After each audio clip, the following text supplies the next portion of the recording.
And from the Inman Connect conference in New York, we've got the pleasure now, Amy and I, of talking to a broker who helps other brokers market luxury property. Michael LaFido. LaFido. Yes, My sir. apologies, Michael. No problem. Michael has also written a book on exactly that topic. Michael, welcome to the show. Thank you. It's a pleasure. Thanks a lot for joining us. I'd love to just start shooting some questions that's in your area of expertise around luxury marketing and luxury homes. What do you find is the biggest kind of barrier or downfall when agents are listing and marketing a luxury property?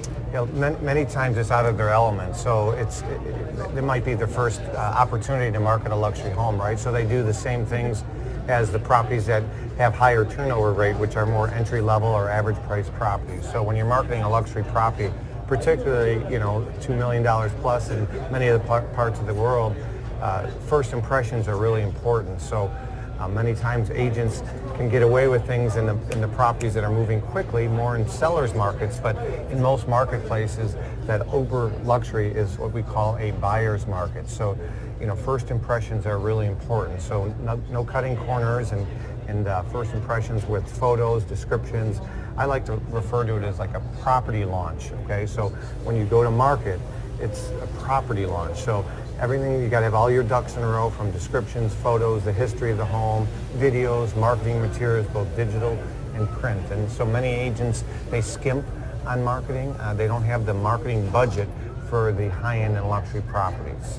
Just on that point, Michael, I think it would be a comment to make about brokers who sometimes feel daunted by marketing an upmarket property. Say a broker who may be used to marketing properties in a median price range, all of a sudden they're given the opportunity to market a property in multi-millions. Mm-hmm. They could feel daunted, they could feel out of depth, so they'll probably go to some of those strategies you talked about, try and cut corners. Yeah, I mean, the sales cycle is much longer for these high-end and unique properties. So many times they're used to selling properties, 30 days or less, or 60 days, and in some marketplaces it could be a year or 2+ years of inventory. So you have to be smart about your target marketing. You want to get all your ducks in a row, as I mentioned, but video, event-based marketing, press, PR. When you're dealing with the uber high-end properties, print marketing is it's more common, and it's the sellers many times expect it versus more entry level. Building relationships with sellers too, I think, is a key thing, isn't it? I mean, does it matter how big or small your list of potential clients is? It's about networking? Yeah, about building the network. Breaking into and selling high-end and luxury properties is what we teach. We help agents get into those circles. So just like a movie that Robert De Niro was in called Meet the Parents, it's very difficult to penetrate the circle of trust for high net worth individuals. So we teach strategies to do that. And the biggest thing is be authentic, be yourself, do what you say you're going to do. And breaking in with the inner circle many times is how you get to those high net worth individuals, is you build trust with them, you do what you say you're going to do, and word of mouth marketing is much more common and more valuable than print marketing or digital marketing to the masses. So I use the term warm marketing versus cold marketing. Warm marketing is people that know you, like you, trust you, referrals. Cold marketing is more prospecting, right? Lead generation. When you're dealing with high net worth individuals, the cold marketing or lead generation is not as effective. So it's more referral marketing and breaking in with those connections and those referring sources. Sounds like a longer sales cycle, building trust, and then from there getting further and further out in terms of referrals and more listings. Is that challenging for the average agent who might have a longer cycle time and then go through periods of no sales while they're waiting for that sales cycle to? Yeah, it is. So we talk about, just like financial advisors talk about diversification of your portfolio, we talk about to real estate agents, there's 4 major price points in most markets, and that's average price homes, and a little bit below that is entry level. So you got entry level, you got average, you got high end, and you have luxury. And so I tell agents, look back at the last year, how many homes you sold, And probably 80% of those sales will fall into one of those 4 buckets.